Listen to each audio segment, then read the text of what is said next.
escola do mundo, onde eu posso ensinar e aprender. A palavra da sabedoria é a nossa EBD. Deus é o nosso diretor, o Espírito Santo nosso professor. A Bíblia é a cartilha que ensina o caminho, a verdade e a vida. Deus é o nosso diretor, o Espírito Santo nosso professor. A Bíblia é a cartilha que ensina o caminho, a verdade e a vida. Bom dia, irmãos, graça e a paz do nosso Senhor Jesus Cristo. Vamos iniciar a nossa lição de hoje, neste domingo, dia 5 de dezembro de 2021. E hoje trataremos da lição 11, onde o título trata-se da falha humana e graça divina na aliança, com o subtítulo da humilhação de José e o pecado de Judá, onde vai estar baseada a nossa lição, né, em cima desses dois personagens. Vamos fazer uma oração? Senhor nosso Deus, nosso Pai, te louvamos e agradecemos por esse dia e pedimos nesse momento que o nosso coração esteja limpo, apto, para que o teu Santo Espírito fale até nós através da lição desta manhã. É no teu santo e bendito nome que nós oramos e já agradecemos. Amém.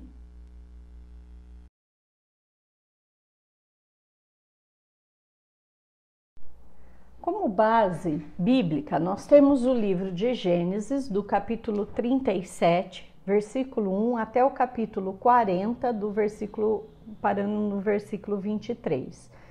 Meus irmãos, ficaria muito estendido eu ler todos os capítulos, né? 37, 38, 39 e 40. Então, eu vou contar a história para vocês do que se trata essa parte do livro de Gênesis. E para a gente poder começar a entender, eu preciso saber a genealogia, o contexto dessa história. Então, nós temos Abraão e Sara, que tem seu filho Isaque, que é o prometido por Deus. Isaque se casa com Rebeca e tem dois filhos gêmeos, Esaú e Jacó. Jacó, ele mente para o pai, com a ajuda de Rebeca, sua mãe, para ter a bênção, né, da primogenitura. E ele acaba adquirindo esta. Jacó então foge para não ser morto por Esaú e a pedido de Rebeca para as terras lá de seu tio Labão. Lá Jacó conhece Raquel logo de início, se apaixona por Raquel e quer se casar com Raquel. Então Labão pede para ele que trabalhe por 7 anos para poder ter a mão de Raquel. Jacó trabalha esses 7 anos, acaba se casando com Lia por uma mentira de Labão, que ele arma contra Jacó. E aí ele fica furioso e Labão fala para ele, você vai trabalhar mais 7 anos para ter a mão de Raquel. E aí ele trabalha e consegue se casar finalmente com Raquel. Com Lia, Jacó acaba tendo 6 filhos, dando destaque para Judá, que nós vamos falar a história dele hoje. E Lia favorece com a sua escrava, onde ele tem 2 filhos, Gade e Azer. Com Raquel, Jacó acaba se relacionando com a concubina Bila, onde ele tem o filho Dan e Naftali. E com Raquel, finalmente, Deus abençoa e acaba tendo seu filho José e Benjamim. Raquel vem a falecer no parto após ter tido Benjamim. Então aí é para entender o contexto.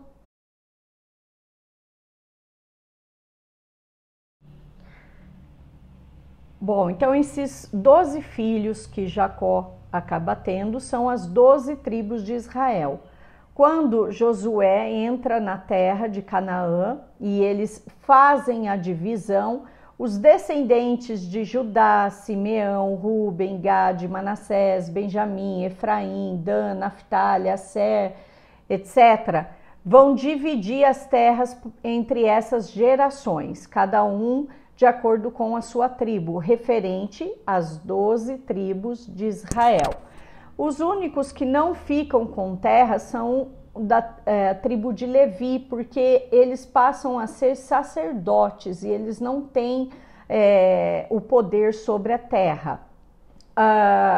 E por que continua 12, Tanise? Porque José, do Egito, ele vai receber as terras em nome de seus filhos, Manassés e Benjamim.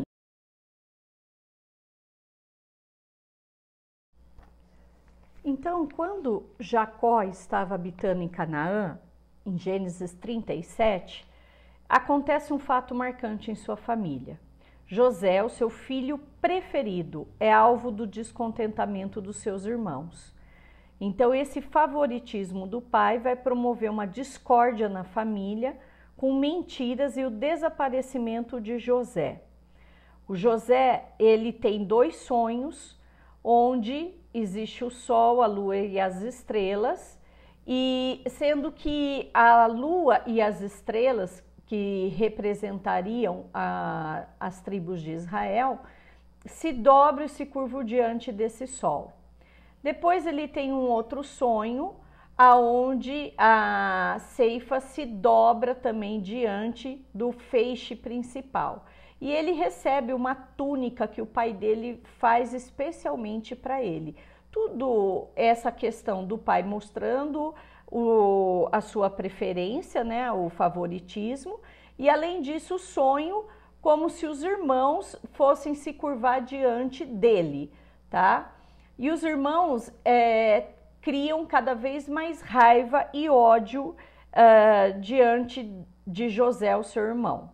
O que acaba acontecendo é que José acaba sendo vendido pelos irmãos aos midianitas ou ismaelitas, que revendem eles a um comandante da guarda do Egito chamado Potifar.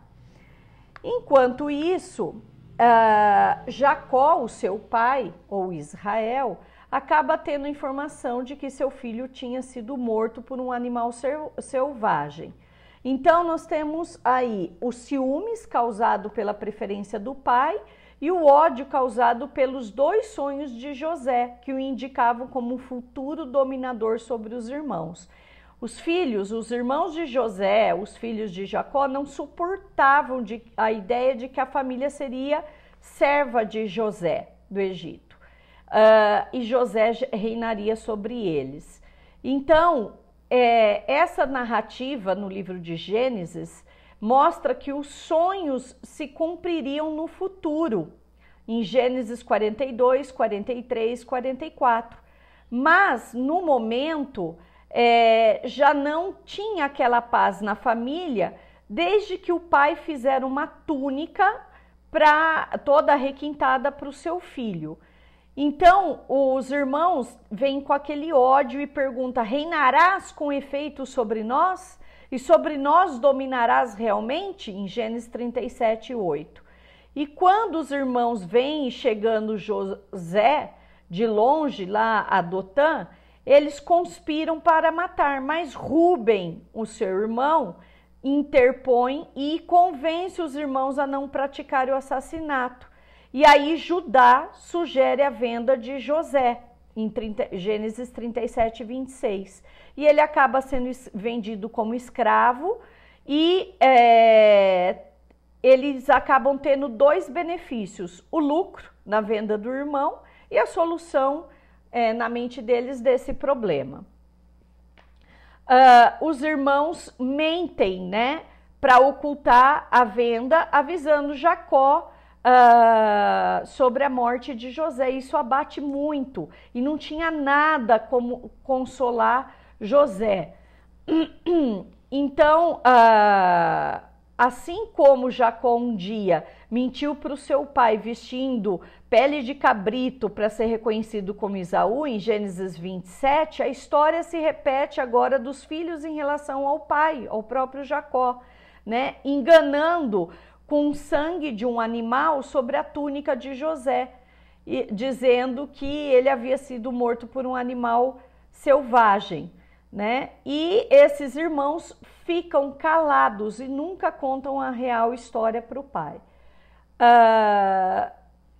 Então, José vai trabalhar na casa de Potifar e lá a esposa de Potifar tenta seduzir, José foge dela, vai para a prisão, lá ele começa a ajudar o carcereiro, fica com um cargo de confiança do carcereiro, que vê qualidades em José, e ele acaba conhecendo o copeiro e o auxiliar de cozinha, e desvenda também o sonho desses dois, onde um acaba sendo morto, o padeiro, e o copeiro vai sair da prisão e vai continuar trabalhando para Faraó. Nesse período, José pede para que o copeiro se lembre dele quando estiver lá fora para avisar Faraó, para tirá-lo de dentro da prisão.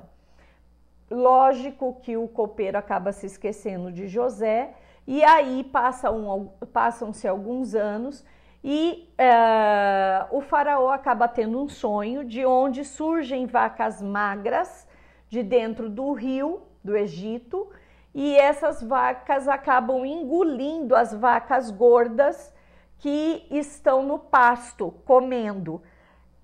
Destaque que são 7 vacas saudáveis no pasto e 7 vacas que saem do rio magras e vão comer essas vacas. E aí ele sonha também com as espigas de milho, onde 7 espigas são saudáveis e 7 espigas são doentes, estão estragadas, né, com doenças, e elas acabam devorando essas outras 7 espigas saudáveis. Ninguém consegue decifrar esse sonho de Faraó. E nesse momento o copeiro se lembra de José, do presídio, e comenta com o Faraó. E José vem diante de Faraó e revela o sonho que vem a querer dizer aquele sonho que o Faraó do Egito acabou tendo. Faraó reconhece esse poder, essa bênção na vida de Deus está, porque José anuncia que essa bênção que ele tem de revelar o sonho é divino, vem de Deus, e o Faraó acaba colocando como governador do Egito, e que vai auxiliar nesse período de 7 anos de bonança e depois 7 anos de fome, que era o que significava esses sonhos. E aí, nessa história de José do Egito, nós temos um intervalo que vai contar um pedaço da história de Judá, que é um dos outros filhos de Jacó com Lia, né? Esse filho, ele se aparta de Jacó e de seus irmãos, e ele se aproxima dos cananeus e forma uma nova família com uma mulher cananeia. Nós vamos ver isso em Gênesis 38. E ela era conhecida como filha de Suá, não aparece o nome dela na Bíblia, tá? Só fala que ela era filha de Suá, que era um cananeu. Eles têm 3 filhos, Onã e Selá. Acaba se casando com Tamar, mas era um homem mau, e Deus permite a morte deste homem, e ele acaba falecendo, e Tamar fica viúva.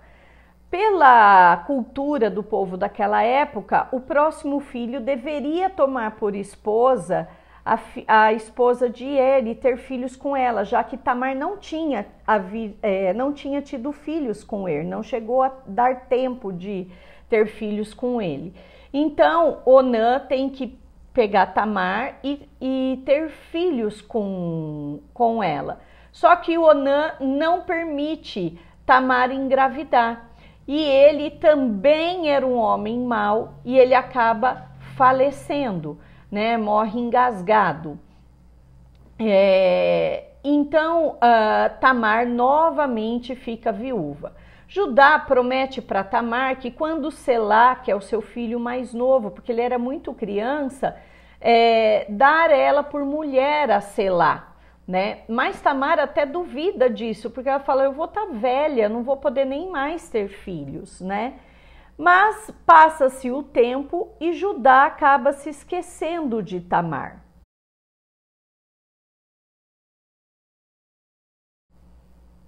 Bom, e aí nós temos a situação de Tamar, né, que não, Onã, ela acaba ficando viúva de Onã, porque ele só queria ela para o seu prazer, ele não queria fecundá-la, porque trazendo descendência do seu irmão falecido, prejudicaria Onã como herdeiro das terras do seu pai. Então isso foi muito ruim e ele acaba também morrendo, que vai acontecer em Gênesis 38, de 8 a 10. Então Judá promete Tamar ao filho mais novo, Selá, mas naquela época ele ainda era criança. Quando nós começamos a ler em Gênesis 38, 11 a 23, conta a história que morre a esposa de Judá, a cananita, né? E o filho caçula acaba depois de um tempo ficando adulto, mas Judá não entrega a Tamar, porque considerava fonte de infortúnio essa situação. Então, no seu entendimento místico, ela era a possível causa da morte dos seus 2 filhos. Ele acreditava nisso, Judá. E Judá não percebeu que a tragédia familiar configurava um castigo de Deus por conta da desobediência dele e ruptura com os ensinos do seu pai Jacó. Então, quando ele percebe a rejeição e para corrigir o erro de Judá acerca do cumprimento das leis para a manutenção da descendência, Tamar engana ele fazendo-se passar por uma prostituta e ela engravida dele, fazendo essa armadilha. E Judá, quando vai tirar satisfações, descobre que ele é o pai. E disso resulta 2 filhos, né? Ele só vai tirar satisfação porque ele descobre que Tamar está grávida e tem 2 filhos gêmeos, Pérez e Zera. Contudo, pela misericórdia de Deus, que chama quem quer, Pérez passa a fazer parte da linha messiânica, né? Então, nós vamos ver aí pela genealogia que vai chegar até Salmão, que é um dos que entra na terra junto com Josué, né, em Jericó, e Salmão casa com Raabe, aquela que também era prostituta, né, e vai ajudar Josué entrar em Jericó, que põe o lenço vermelho na janela da sua casa. Salmão e Raabe vão dar à luz ao filho Boaz. E esse depois lá na frente, no livro de Juízes, nós vamos ver que vai se casar com Ruth, que também não era da linha dos hebreus, tá? Ela se converte, né? Junto com a sua sogra Noemi, passa a viver com Noemi, porque seu marido, ela fica viúva e também morre. E Boaz se casa com Ruth. E aí nasce Obed, que vem Jessé, que vem a ser o pai de Davi, e continua a linhagem, Salomão e assim por diante, até chegar em Jesus Cristo, nascendo da família de José e Maria. O que eu aprendo com a história de José, né? É que deveria continuar essa manutenção da aliança com Deus. E um líder, ele tem que assumir o compromisso com a glória de Deus para manter esta aliança. Nesse caso da história de José, o início do abandono da aliança nessa família começa pela preferência do pai por um filho em detrimento dos outros. O que vai resultar isso? Em ciúmes, mentiras, discórdias. Então a responsabilidade humana no pacto da graça se evidencia na obediência às instruções de Deus. Jacó toma a mesma atitude em relação aos seus pais, de preferência, o pai que preferia Esaú e a mãe que preferia Jacó. Repete-se essa história. E aí nós temos a consequência. Deus não quer isso, não foi esse o propósito quando Deus faz essa aliança com Jacó.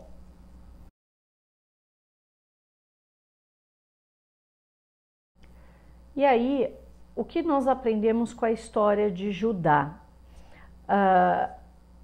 Sobre a manutenção da aliança com Deus. é que devemos viver segundo nossa herança pactual. Quando vem o abandono, né? Quando Judá se casa com descendente dos cananeus. Então, Judá nega os princípios assumidos pelos patriarcas e constitui uma família com um povo alheio à aliança.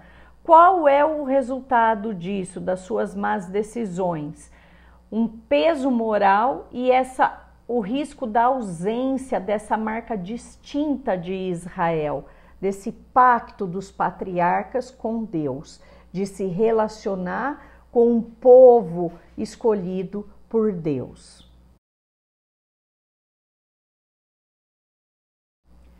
Vemos então uma aplicação aí para a gente raciocinar. Se Jacó sofreu duras consequências por causa de suas atitudes como pai, como podemos viver de forma bíblica e pactual? Se Judá cometeu o tropeço do casamento misto, como não cometeu o mesmo erro? Se José foi injustiçado, como manter a nossa intimidade com o Senhor? Se por sermos cristãos cairmos em armadilhas, como viveremos na presença de Deus em lugares de privação?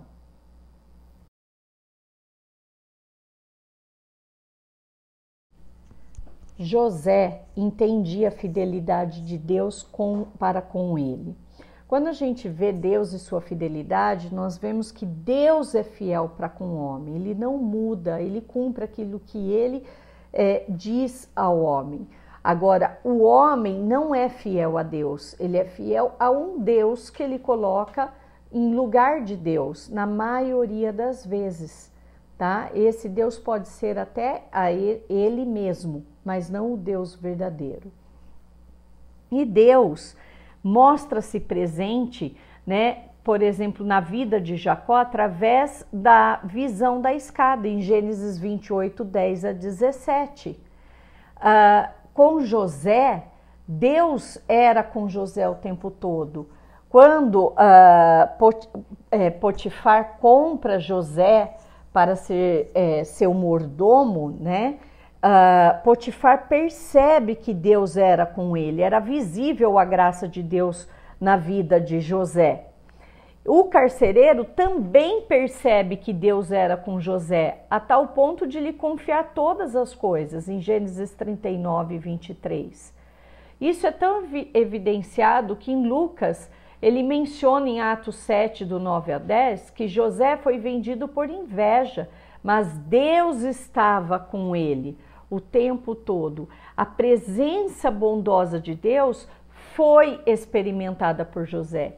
E José tinha um pacto com Deus, não era com Potifar, a tal ponto que quando a mulher de Potifar tenta se deitar com José, José entendia que Deus estava com ele e que por isso o adultério era um insulto ao Senhor, não era um insulto a Potifar, mas ao Senhor em primeiro lugar. A tal ponto que ele diz em Gênesis 39, 9, como cometeria eu tamanha maldade e pecaria contra Deus?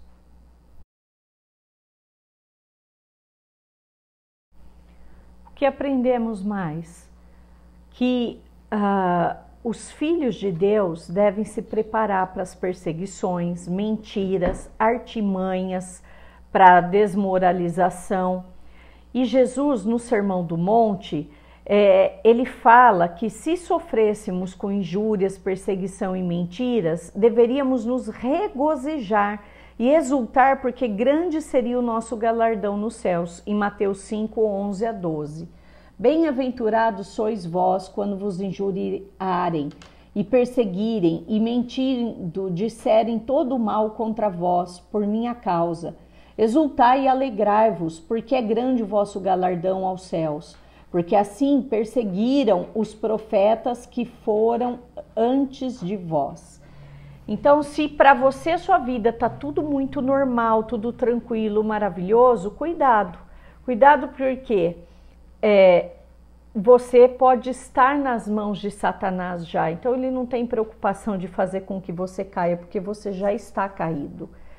E a nossa vida nunca tem uma paz completa, porque nós sofremos essas perseguições, desmoralizações, essas mentiras contra as nossas pessoas diariamente. Se isso não está acontecendo na sua vida hoje, cuidado, cuidado, porque você pode estar sendo igual ao que é o mundo.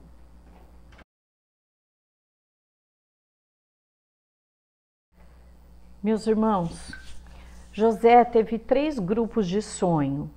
O sonho que ele teve contou para os seus irmãos, a interpretação dos sonhos do copeiro e do padeiro, a interpretação do sonho de Faraó. Em todo o tempo ele glorificava a Deus. O sonho era como algo meio que místico naquela época, como se fosse revelar o futuro para as pessoas, né?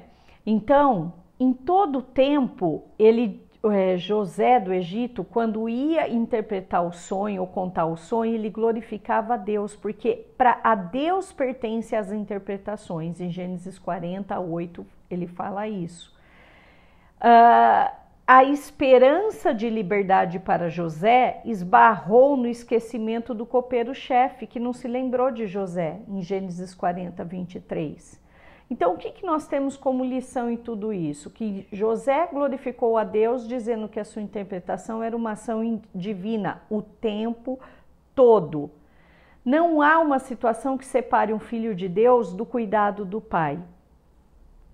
Os atos de Deus servem para a sua glória e propósitos, devendo somente a Ele toda a honra e glória. Às vezes a gente vê uma neblina na nossa frente, mas Deus sabe o propósito daquilo, Ele está por detrás da neblina, Ele está vendo tudo. E fala, pode vir, segue em direção reta, você vai passar pela neblina, mas você vai chegar naquele propósito que eu tenho para a sua vida. O rei Davi afirmou, não existe um lugar em que o Senhor não esteja, em Salmo 139, 1 e 24. Você pode tentar se esconder, Deus estará ali, vai estar ali. No entanto, nós devemos lembrar que os atos de Deus servem para a sua glória.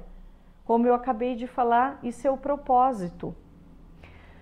As portas fechadas na prisão, os 13 anos de José ali trancado, iriam vir abrir portas para ele do palácio real no futuro.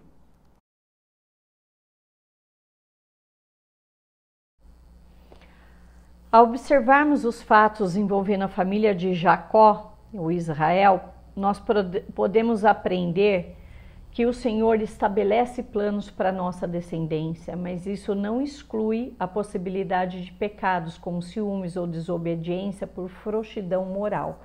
Um exemplo,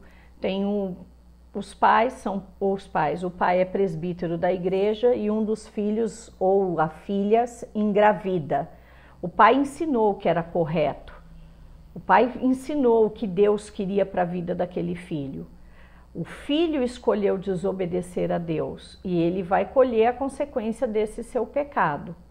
Então, da mesma forma, qualquer outro tipo de ensinamento que o pai vem com base bíblica e o filho acaba desobedecendo. Não é porque o pai era ruim na obediência, mas o filho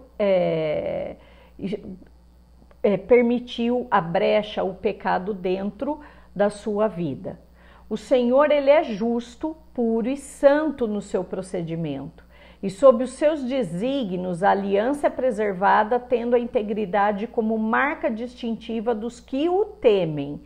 Deus é fiel, lembre-se, quem não é fiel somos nós. Nós não conseguimos ser fiéis o tempo todo. Mas não significa que, sabendo que eu posso não ser fiel com Deus, que eu vou largar a mão de tentar ser fiel para com Deus. Deus cumpre os seus desígnios com soberania, mesmo com o homem fazendo os seus planos próprios. Lembre-se, lá em Provérbios fala que o coração do homem pode fazer planos, mas a resposta certa vem dos lábios do Senhor. A responsabilidade deve ser cumprida, porque a desobediência traz consigo elevado custo. Esse custo pode ser a sua desmoralização, a sua vergonha, né? a falta de confiança na sua pessoa, a credibilidade sua como pessoa diante dos homens. entre outras coisas. Quando estiver em dificuldade, continue crendo no Senhor, que não o abandonará, porque aos seus amados sempre haverá uma mão estendida, ainda que aos olhos humanos aparente ser demorada. O tempo de Deus não é o nosso tempo.